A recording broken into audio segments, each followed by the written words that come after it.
Agent Marcus Gray had spent years in the field, blending in, following dangerous men without being noticed. But today, as he sat quietly on the train, his eyes on his target, it wasn't the criminal he feared would end his mission.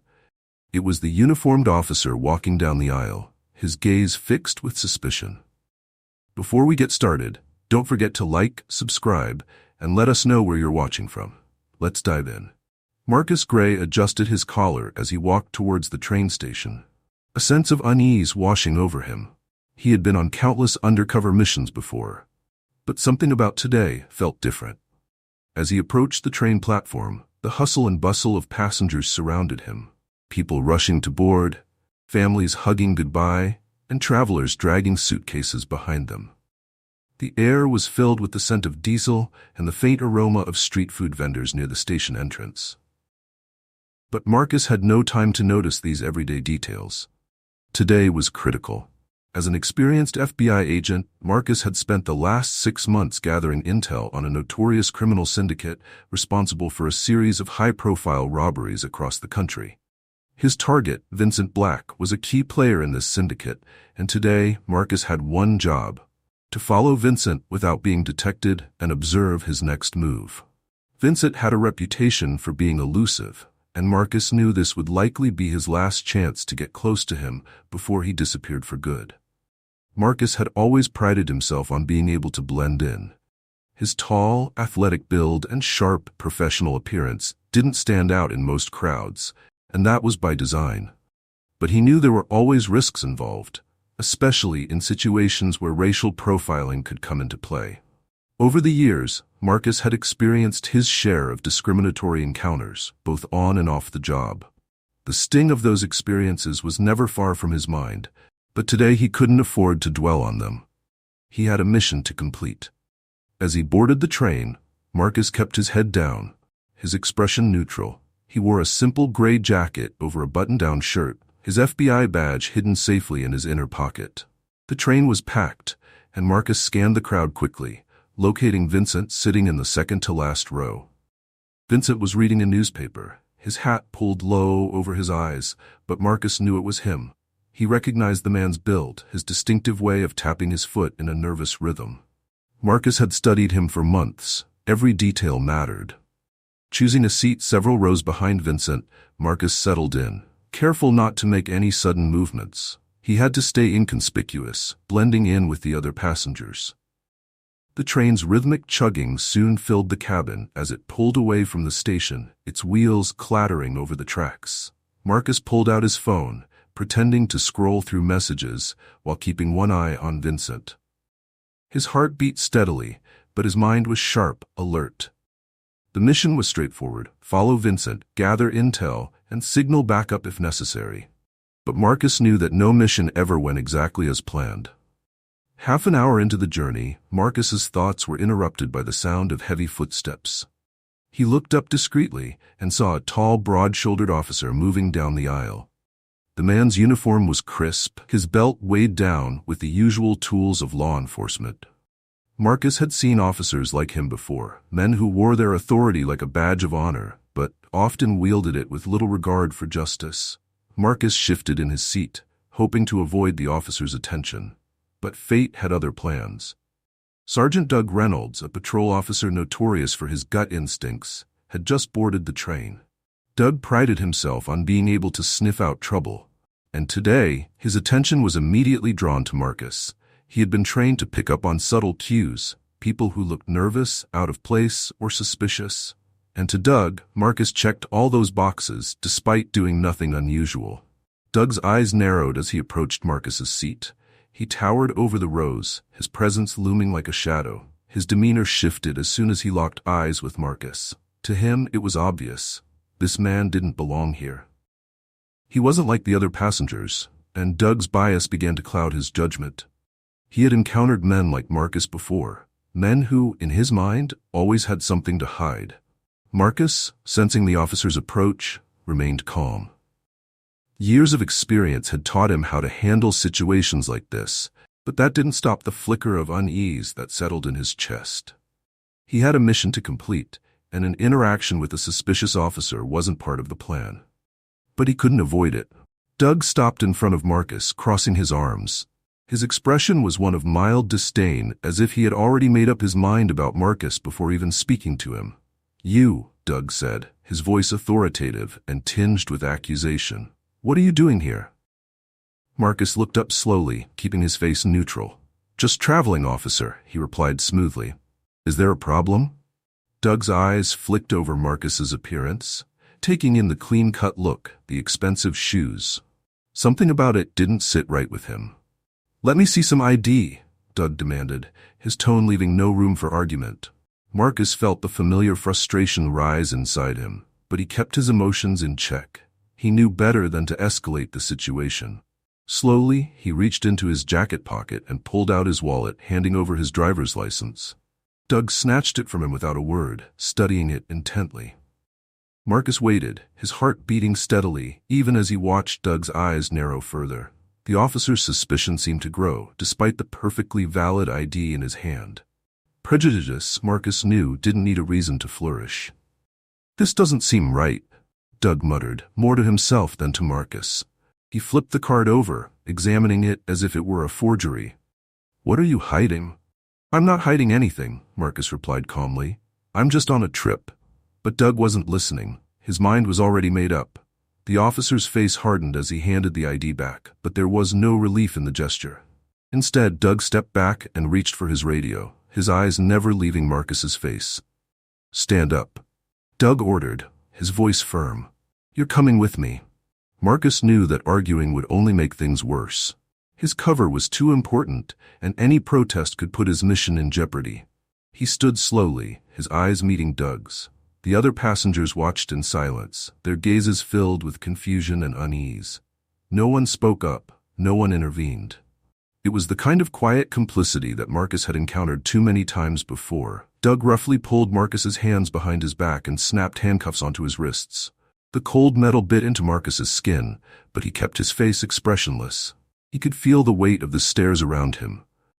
The heavy, uncomfortable silence that had settled over the train car. He had been humiliated before, but this felt different. This felt personal. As the train slowed to a stop at the next station, Doug led Marcus down the aisle, his grip firm on Marcus's arm. Marcus kept his head held high, refusing to let the shame of the moment show on his face. He could feel the anger bubbling beneath the surface, but he forced it down.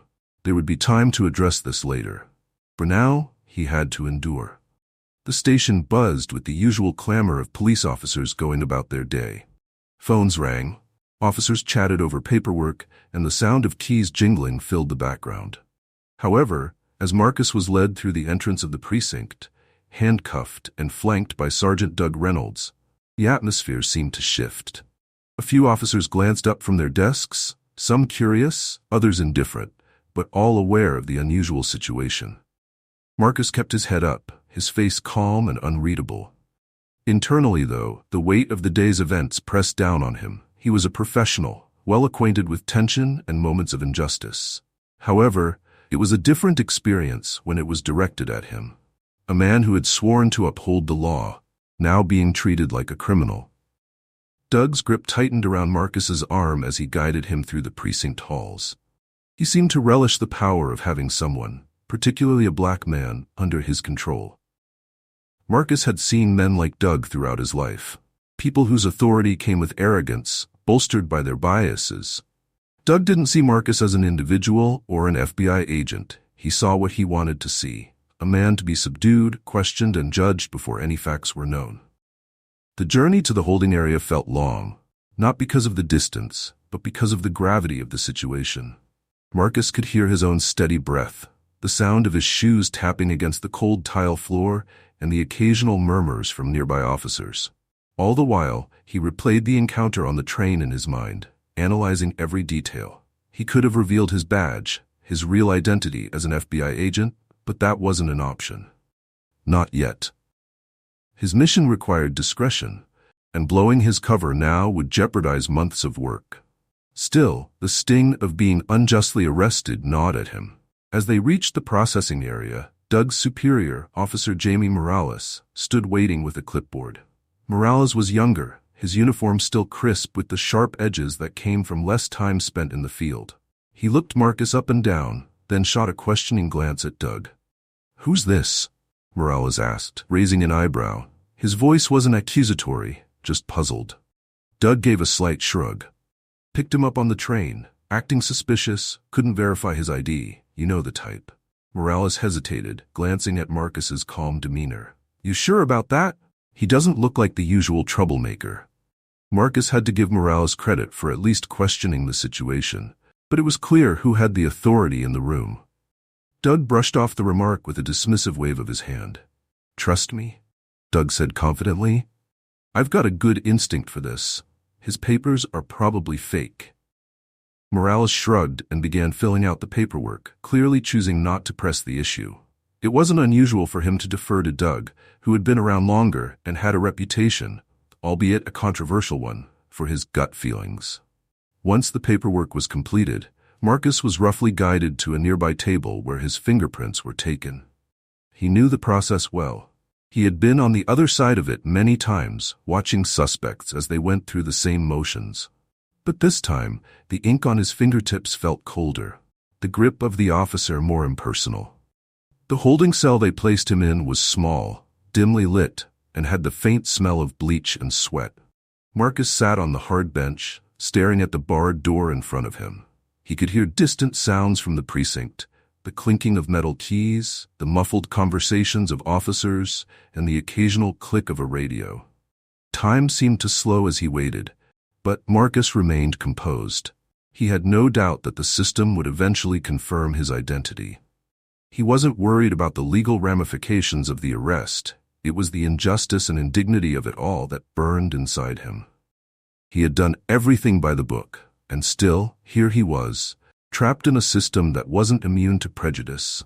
From where he sat, Marcus could see Doug talking to Morales and a few other officers through the narrow window in the cell door.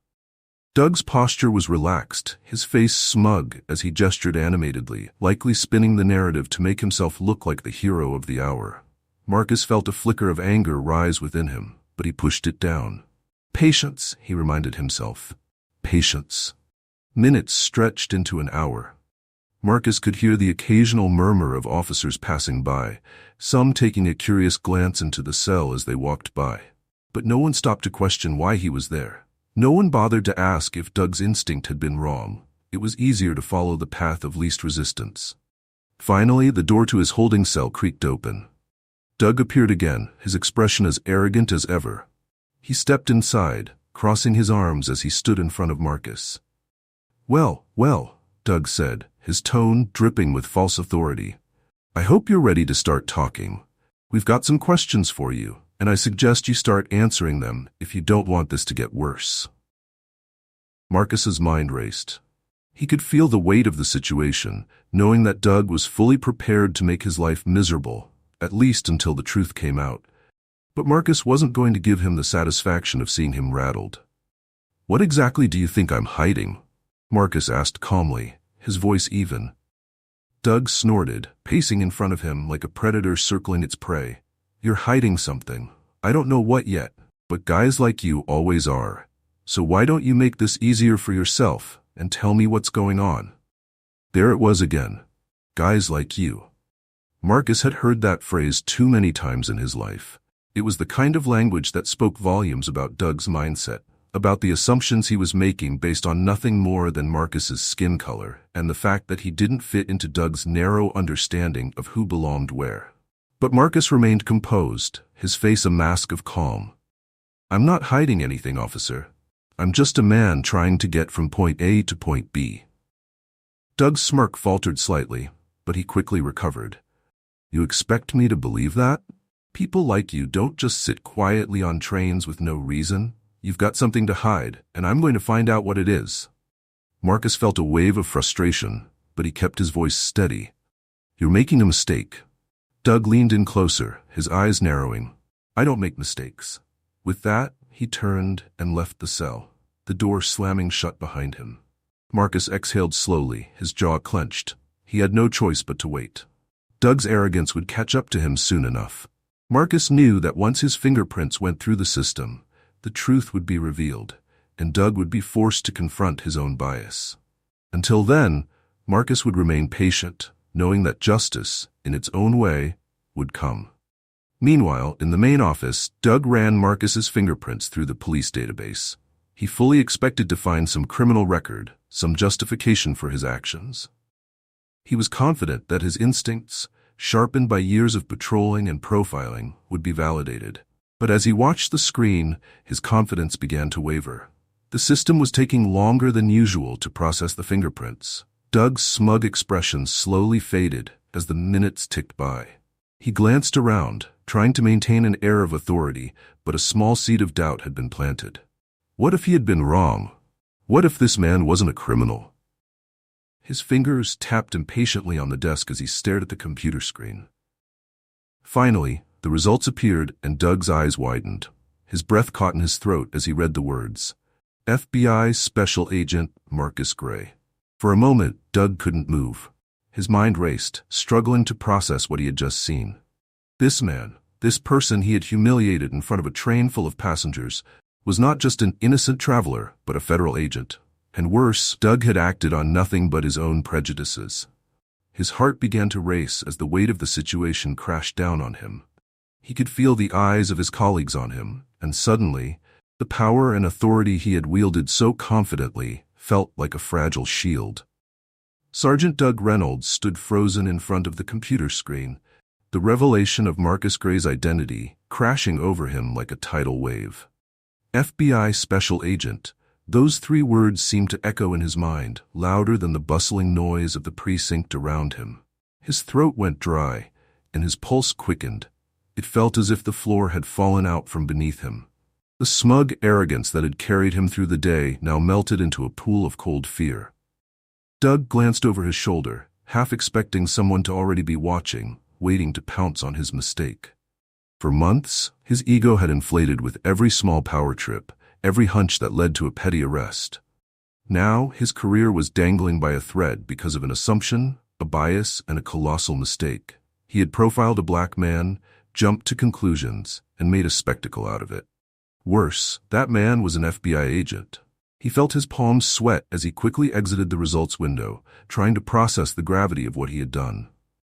His chest tightened with panic as he replayed the events in his mind. The arrest on the train, the taunts, the handcuffs, the humiliation. This wasn't just a mistake. This was career-ending. Doug had seen things like this play out before. Officers who made errors in judgment might get reprimanded if they were lucky, but with an FBI agent, this could ruin him. The whispers were already starting. He could hear murmurs among his colleagues who were probably catching wind of the situation. He turned away from the computer and wiped his hands on his pants, trying to compose himself. He needed to fix this. Fast.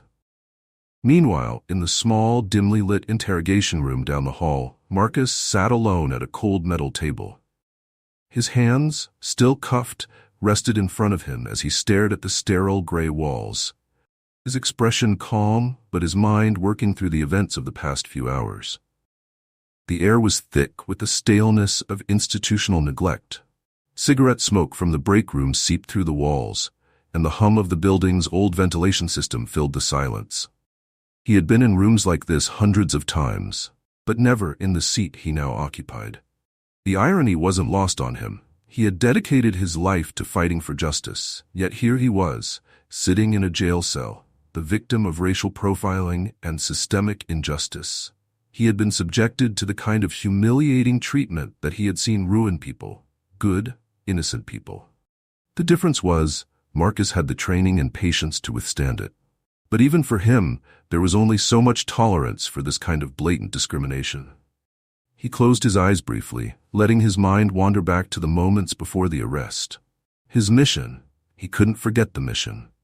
He had been tailing Vincent Black, a dangerous criminal, for months, and now his trail had gone cold. Every minute spent in this room was another minute lost in the pursuit of justice, and that weighed on him more than the cuffs around his wrists. But Marcus knew that revealing his identity prematurely could have blown his cover on the operation. If Vincent had noticed him, even for a moment, everything would have been compromised. It was a delicate balance between preserving his mission and standing up for himself in this moment of personal injustice. The stakes were high, and patience was his only option, for now. The door to the interrogation room creaked open slowly, pulling Marcus out of his thoughts. Doug stepped inside, his face pale, the confident swagger gone from his walk. Marcus could read the officer's body language like a book. Doug's chest wasn't puffed out anymore. His shoulders weren't squared. His hands were trembling slightly as he pulled out the chair across from Marcus and sat down. There was a beat of silence as Doug's eyes darted around, unsure of how to start. "Look, we might have had a misunderstanding earlier," Doug began, his voice softer, almost tentative. He couldn't meet Marcus's gaze for more than a second at a time. His hands fidgeted nervously in his lap, tapping his fingers against his leg. Marcus sat back in his chair, his expression unchanging. He could see the fear creeping into Doug's eyes, the dawning realization of what he had done. Marcus didn't speak. He didn't need to. He had learned long ago that sometimes silence was the most powerful response. Doug cleared his throat, his discomfort palpable. "I ran your prints. Looks like, you're FBI."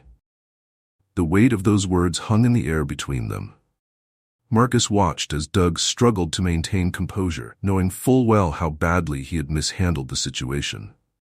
Marcus could have pressed him, demanded an apology, or threatened legal action, but instead, he simply waited. He wanted to see how far Doug would go to dig himself out of the hole he'd created. Doug shifted uncomfortably in his seat, his voice dropping lower, barely audible. I didn't know. I thought you were, well, you weren't. You didn't seem like." His words stumbled over themselves, but Marcus knew exactly what he was trying to say.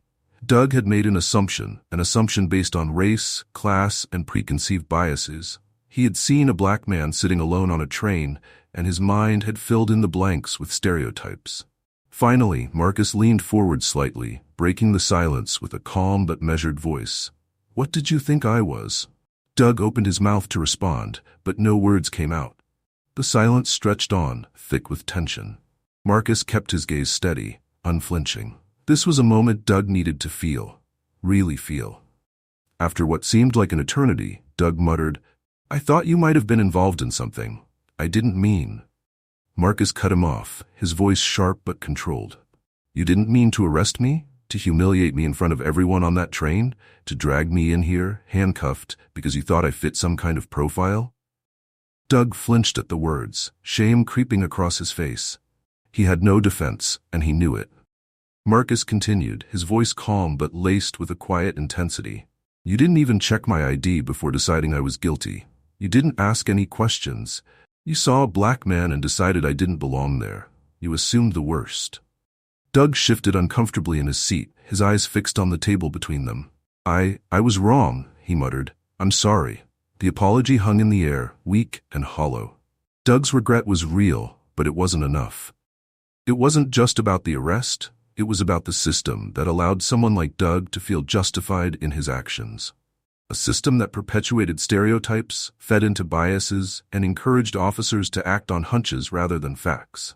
Marcus leaned back again, letting Doug's words sink in. He could push this further, demand more accountability, but he knew that Doug's reckoning was only beginning.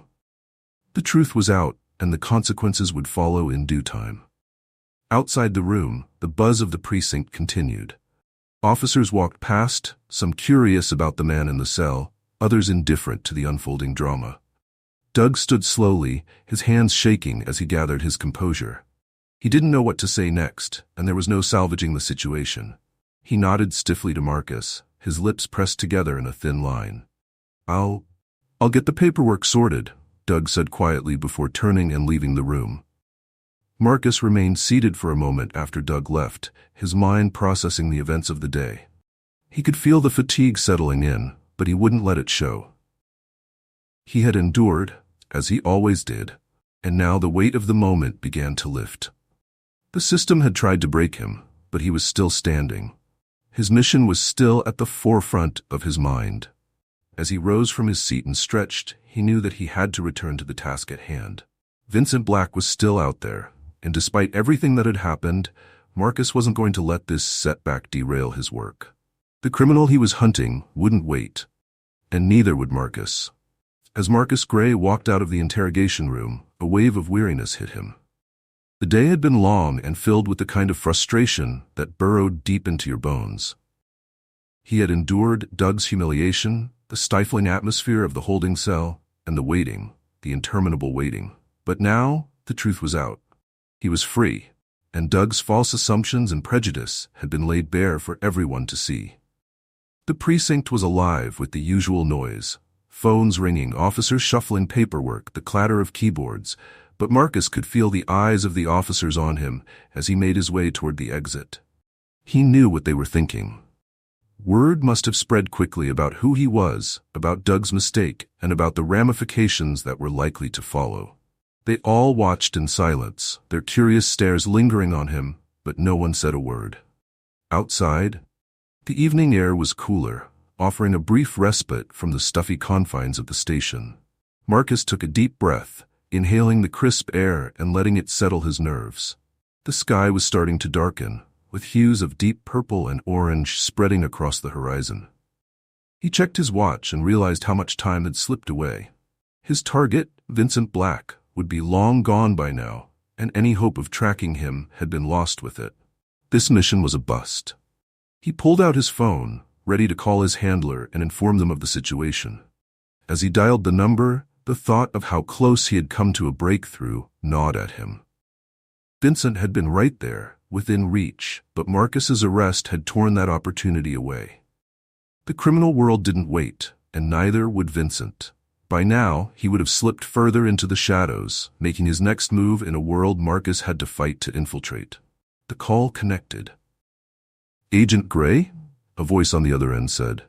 "Yeah, it's me," Marcus responded, his voice level but tinged with frustration. "I've been detained. Had a situation here with the local police that's complicated things." There was a brief pause. "Detained? By the local police? What happened?" "It's a long story," Marcus replied, the exhaustion creeping into his tone.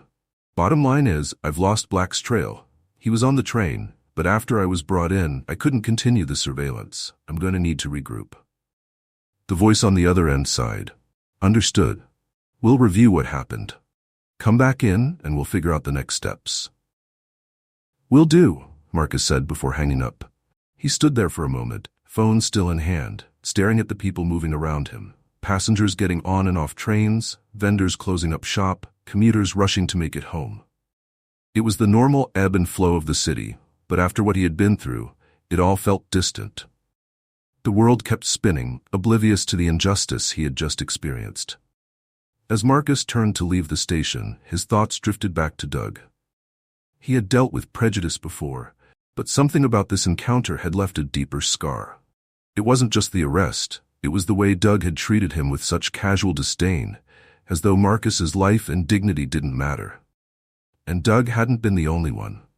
The passengers on the train, the officers in the station, none of them had intervened. It was easier to look away. Meanwhile, inside the precinct, Doug Reynolds sat at his desk, staring blankly at the computer screen in front of him. The room felt heavier than usual, the voices of his colleagues fading into the background as his mind replayed the events of the day over and over.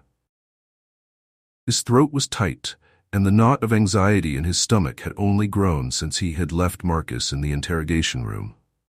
Doug was a man who had always believed in his instincts. His reputation as a cop had been built on that. His ability to read people, to know when someone was guilty just by looking at them. But today, those instincts had failed him spectacularly. He had not just arrested the wrong person, he had arrested an FBI agent. The implications were enormous, and he knew it. As if on cue, the door to the office swung open and Captain Sarah Jenkins stepped inside. She was a woman with a reputation for being tough but fair, a stickler for protocol and professionalism. Her expression was unreadable as she walked straight to Doug's desk, her gaze never leaving his face. "Reynolds," she said, her voice firm but quiet enough that only he could hear. "My office. Now." Doug swallowed hard, nodding stiffly as he stood from his chair. The walk to the captain's office felt like the longest walk of his life. He could feel the eyes of his fellow officers on him, their conversations falling to hushed whispers as he passed. Everyone knew what was coming, and Doug's heart pounded with the weight of their unspoken judgment. When they reached the office, Captain Jenkins closed the door behind them and motioned for Doug to sit. She took a seat behind her desk, folding her hands together as she regarded him with a steady gaze. "So," she began, her tone sharp, "you want to tell me what the hell happened today?" Doug cleared his throat, trying to find the words, but they felt stuck.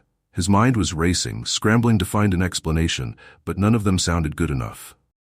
I made a mistake," he finally said, his voice barely above a whisper. I didn't realize he was FBI." "That much is obvious," Jenkins replied, her tone icy. "But let's talk about why you thought it was okay to arrest an innocent man in the first place. What exactly about him made you think he was a criminal?" Doug shifted uncomfortably in his seat. He couldn't say it out loud, but he knew the truth. He had looked at Marcus and made assumptions based on race, based on appearances. It was a truth that made his stomach churn with shame.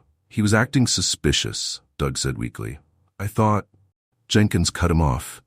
"Acting suspicious? Reynolds, you profiled an innocent man and humiliated him. You didn't check his ID, you didn't follow protocol. You let your biases cloud your judgment, and now we're dealing with the fallout."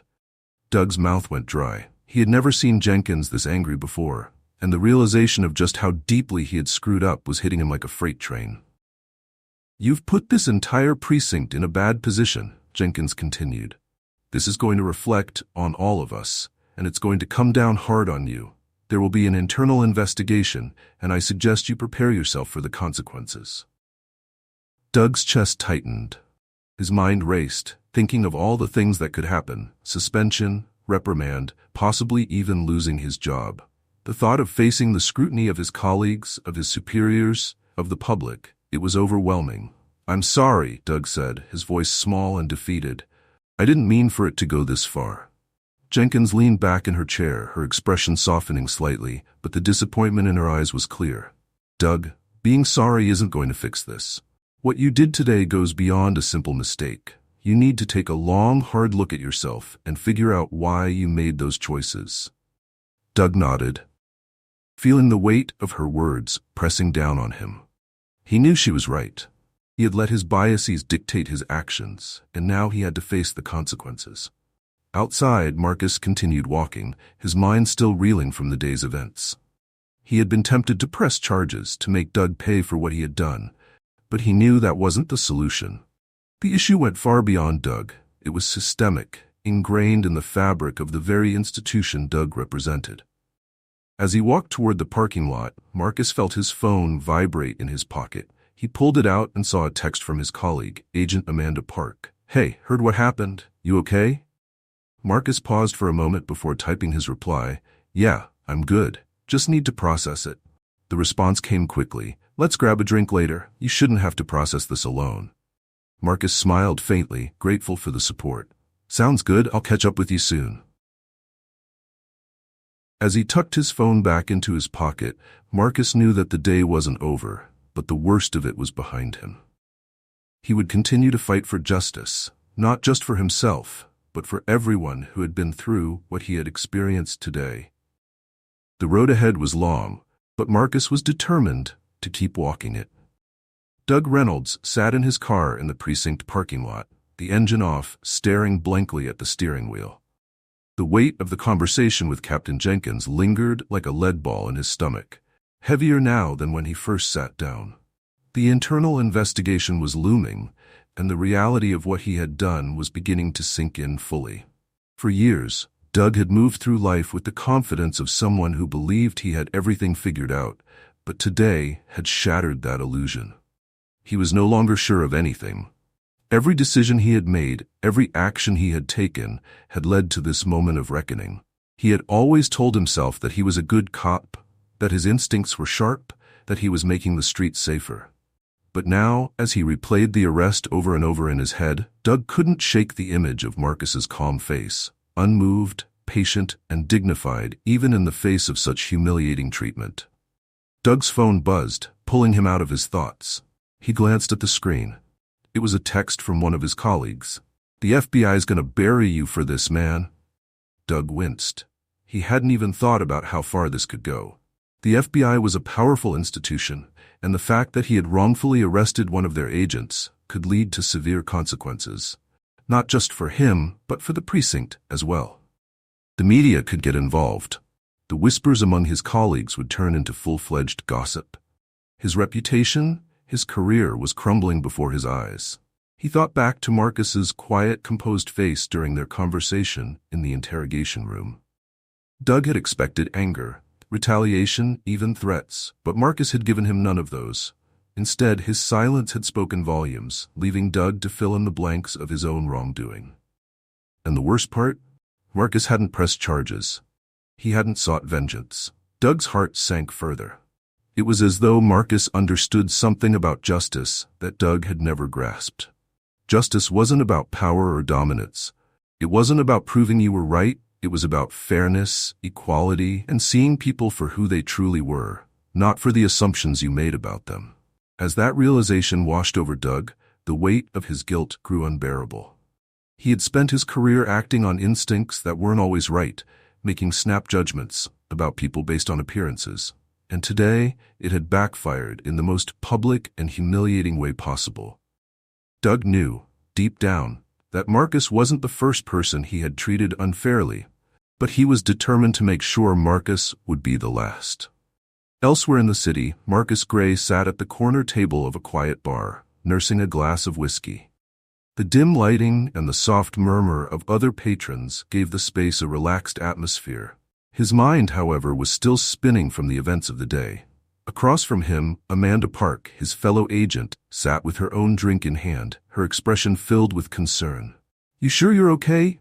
Amanda asked gently, breaking the silence between them. Marcus nodded, though his gaze remained fixed on the amber liquid in his glass. "I'm fine," he said, though his voice lacked conviction.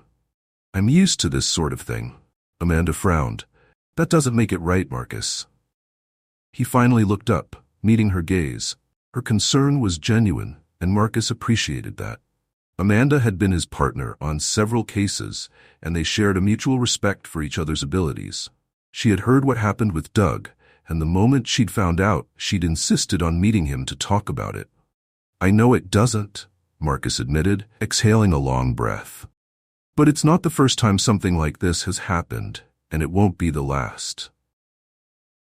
Amanda leaned forward, her expression hardening. "But it shouldn't happen at all. You're one of the best agents we have, Marcus. You don't deserve to be treated like a suspect just because of—" She trailed off, but Marcus knew what she was about to say. Because of his skin color. It was the unspoken truth that hung in the air between them. Marcus didn't need to hear it out loud to know that was exactly why Doug had singled him out. It was a story as old as time, and Marcus had lived it too many times before. "There's no use dwelling on it," Marcus said softly, taking another sip of his drink. "What matters is how we move forward." Amanda looked at him for a moment, her expression softening. "You're a better person than I am, Marcus. If I were in your shoes, I don't know if I'd have handled it with the same grace." Marcus shook his head. "It's not about being graceful. It's about survival. You learn to pick your battles." Amanda sat back in her chair, watching him carefully. "So what's next? Are you going to let this slide?" Marcus was quiet for a long moment, considering her question. "I'm not going to let it slide, but I'm not going to press charges either. Doug's got his own consequences to deal with. Karma has a way of catching up to people." He paused, his mind drifting back to the moment in the interrogation room when Doug had realized the gravity of his mistake. The fear in the officer's eyes had been unmistakable, and in that moment, Marcus had known that Doug's world would never be the same. The officer had been forced to confront his own prejudice, and while Marcus had every right to push for legal action, he also believed in something bigger than personal vengeance. Amanda frowned. "And what about the mission? You were so close to Vincent Black." Marcus sighed. The mission. It was the one thing that had kept him grounded throughout the entire ordeal. But now, with Vincent having slipped away, Marcus knew it would take time to get back on track. "I'll get back on it," Marcus replied, determination creeping into his voice. "Vincent's not gone forever. I'll pick up the trail again." Amanda nodded. "If anyone can do it, it's you." Marcus gave her a small, appreciative smile. "Thanks." The two sat in comfortable silence for a few moments, the weight of the day's events finally beginning to lift. Outside, the city's lights flickered in the distance, and the sound of traffic hummed in the background. It was a typical night, but for Marcus, everything felt different. He had come face to face with the ugliness of prejudice, but he had also reaffirmed his commitment to his work, to justice, and to himself. A week later, the precinct buzzed with activity, but Doug Reynolds was conspicuously absent. The internal investigation had begun, and Doug had been placed on administrative leave. Rumors swirled among his colleagues about what would happen next. Some believed Doug would be suspended, while others speculated that he might lose his job entirely. In his small apartment, Doug sat at his kitchen table, the weight of the past week pressing down on him like a physical force. His once confident posture had crumbled into a hunch, his head resting in his hands. He had spent the week reflecting on everything that had happened, replaying his actions over and over in his mind. Every time he came to the same conclusion, he had been wrong. Dead wrong. His phone rang, breaking the silence in the room.